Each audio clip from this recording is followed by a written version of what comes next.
Powers demarcate की जाती हैं मुख्तलिफ इंस्टीट्यूशंस की कि पीएम कौन सी पावर होल्ड करेगा, प्रेसिडेंट कौन सी पावर होल्ड करेगा, सीएम कैसे चलेगा, उसके इंस्टीट्यूशन अबाउट कॉमन सेंस। ठीक है, common sense is all about the law. इसमें आपने मैट्रिक में, इंटर में, जिस प्रोफेशन में भी, जिस कैटेगरी में भी तालीम हासिल की हो, वो आपको लॉ के डिपार्टमेंट में हेल्पफुल साबित होंगी।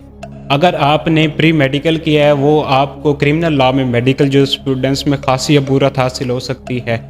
इसके बाद आपने स्टैट पढ़ा हो, मैथमेटिक्स पढ़ी हो, आपने प्री इंजीनियरिंग की हो, वो आपको in the field of taxation law, उसमें सारा काम ही स्टैट्स का है, तो उसमें आपको अच्छी खासी अबूरत हासिल होनी चाहिए।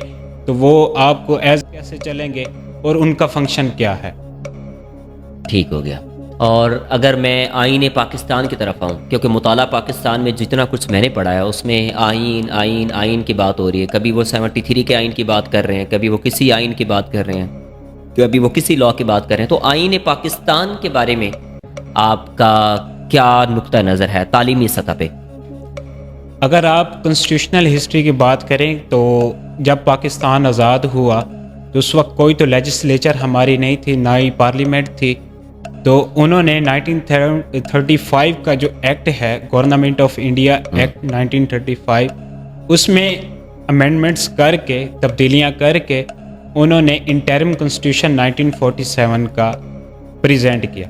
ठीक है। उसके बाद अयूब खान साहब के दौर में 1962 में पाकिस्तान का दूसरा आइन आता है, और उसके बाद जो आज का हमारा आइन है 1973 का आइन, जो कि जुल्फ़िकार अली भुट्टो साहब ने 14 अगस्त 1973 को लेजिस्लेट हुआ। इसमें अभी कोई तब्दीली हुई है 73 वाले आइन में कोई? ये अभी रिसेंट 27वीं आइनी तरमीम का खासा चर्चा है, और अभी आगे 28वीं भी आ रही है। अच्छा, 27वीं तरमीम जो हुई है उसमें बेसिकली क्या चीज़ है? उसमें आप मेजरली तो 3-4 चीज़ें डिस्कस की जाती हैं। उसमें सबसे पहले तो सुप्रीम कोर्ट की पावर को होल्ड किया गया है कि उसमें कॉन्स्टिट्यूशनल केसेस हैं या कोई भी इस तरह का केस आए जिसमें कॉन्स्टिट्यूशनल मैटर्स को डिस्कस किया जाता है, उसके लिए एक अलग कोर्ट बन गई है जो कि फेडरल कॉन्स्टिट्यूशनल कोर्ट कहलाई जा रही है।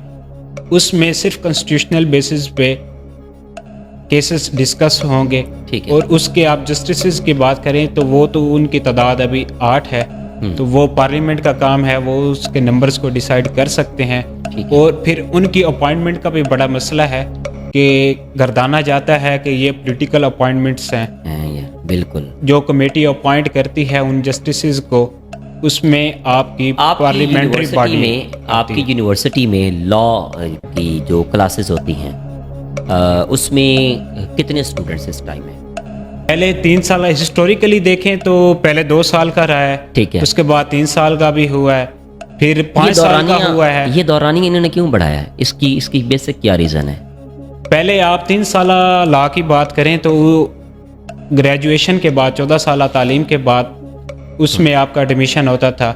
इसके बाद पॉलिसी मेकर्स ने देखा कि जैसा कि लॉ एक बहुत ही रिस्पॉन्सिबल शोबा है, तो इसमें आपको स्टार्ट से ही, बेसिक लेवल से ही आपको तालीम इसके मुताबिक ही हासिल करनी चाहिए जो कि एक लॉ प्रोफेशन में चाहिए। स्टार्ट में मैंने अप्लाई ही नहीं किया था क्योंकि उसकी बेसिक जो रिक्वायरमेंट है लॉ एडमिशन टेस्ट की, वो मैंने नहीं दिया हुआ था। ठीक है।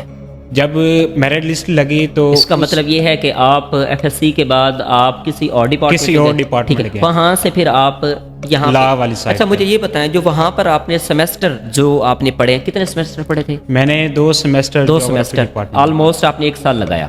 1 साल लगाया, ऐसा ही है। अच्छा, 1 साल में क्या वो वाला जो आपका 1 साल का टाइम पीरियड है वो उसमें कन्वर्ट हुआ है आपके लॉ में, या लॉ को आपने फिर जीरो से उसको स्टार्ट लिया था? फिर वो मैंने दोबारा अप्लाई किया है। उसके बाद ज्योग्राफी डिपार्टमेंट के बाद उस डिपार्टमेंट को क्विट करके मैं लॉ के प्रोफेशन में। अच्छा, लॉ का प्रोफेशन बेसिकली आपको क्या फ़ायदा दे सकता है आगे मुस्तकबिल में? इसके आप स्कोप लॉ प्रोफेशन में बहुत अच्छी तरीके से हेल्पफुल होंगी।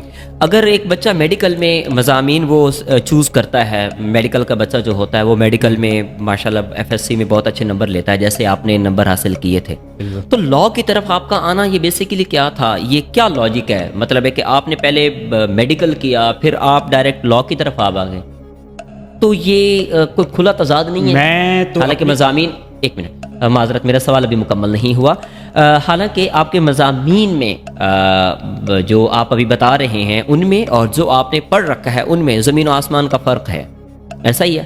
میرے نزدیک اس میں تو کوئی فرق حاصل نہیں ہے۔ ٹھیک ہے، اس میں آپ دیکھیں جیسا کہ میں نے پہلے بیان کیا ہے کہ علم کو نہ تو ہم کیٹیگرائز کر سکتے ہیں کہ یہ ایک مذہبی علم ہے یا دنیاوی علم ہے۔ ٹھیک ہے، آپ کا جتنا بھی علم ہے، آپ جس پروفیشن میں بھی جائیں گے، آپ کی لائف میں آپ کے اس مخصوص پروفیشن میں آپ کو وہی چیزیں ہیلپفل ہوں گی جو کہ آپ نے پڑھی ہوئی۔ اچھا اس میں چلو ٹھیک ہے، آپ کیسے، کیا پروسیس تھا جب آپ یہاں سے گئے ہیں یونیورسٹی میں وہاں تک آپ پہنچے، اس میں کیا پروسیس تھا؟ آپ کو ہاسٹل بھی ماشاءاللہ الاٹ کیا گیا اور مجھے یہ بھی پتہ ہے کہ کس طرح سے آپ کو حاصل وہ ہوا، کیونکہ میں خود بھی اسی جامعہ کا حصہ ہوں اور مجھے اچھے سے علم بھی ہے۔